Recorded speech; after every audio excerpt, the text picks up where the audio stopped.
Today we're baking up a loaf of my blueberry cinnamon bread. It's full of blueberries and homemade cinnamon chips. So the base of the bread is just 4 ingredients and it's super simple. We start with some flour, I have some salt, some active dry yeast, and then I have some lukewarm water. We're going to quickly get this mixed up for a few minutes to form a shaggy dough. So we can see our dough is fully combined, so now we're going to let this rise at room temperature for 2 hours, and then we'll put it in the fridge to continue rising. So our dough was in the fridge overnight and it had a nice rise, so then I let it sit at room temp for about an hour.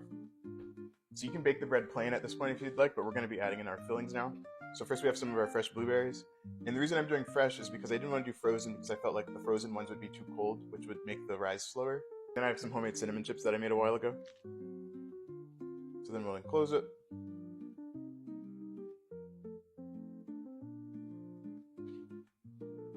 And then we'll go through the process again.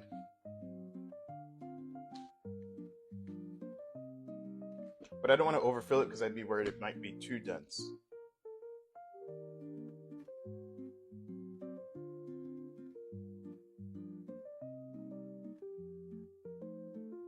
So our bread is full of the blueberries and cinnamon chips, so now we're going to let it sit out for another hour. So our bread is still rising, but we're going to preheat our oven next, and I'm going to put our bread oven in there while it's preheating to get hot. If you don't have a bread oven, that's totally fine. You can use a Dutch oven, any type of pot, cast iron as well. As long as it's able to get to 450 degrees, I think you should be okay. So now with our very hot bread oven, I'll lay down a piece of parchment paper.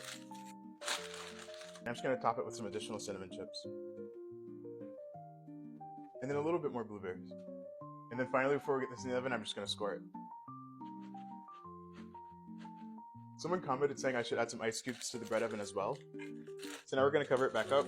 So I'm going to bake the bread for 25 minutes covered, and then I'll uncover it and bake it for a little bit longer. All right, so it's been about 20 minutes, and I just wanted to show you what it looks like. So we're going to uncover it and then continue baking for a little bit longer. All right, so this baked uncovered for another 20 minutes, but it's extremely hot. So before I cut into it, I do want it to cool down, so we're going to wait about 2 hours.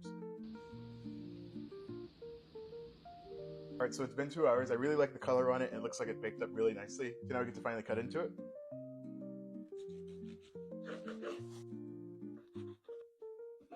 So it has a super soft inside, and then it's really nice and crunchy on the outside. I like the taste, and you can definitely see a lot of blueberries throughout, and then the cinnamon chips definitely melted up nicely, which I love. I do wish I had incorporated the blueberries just a little bit better because we can see while this piece has a ton, this one's missing a bit, but that's okay. I think this would be great with some butter or even like a great French toast. I'll be sure to have recipe details in the caption. If you have any other ideas that I should try out with some bread, please let me know.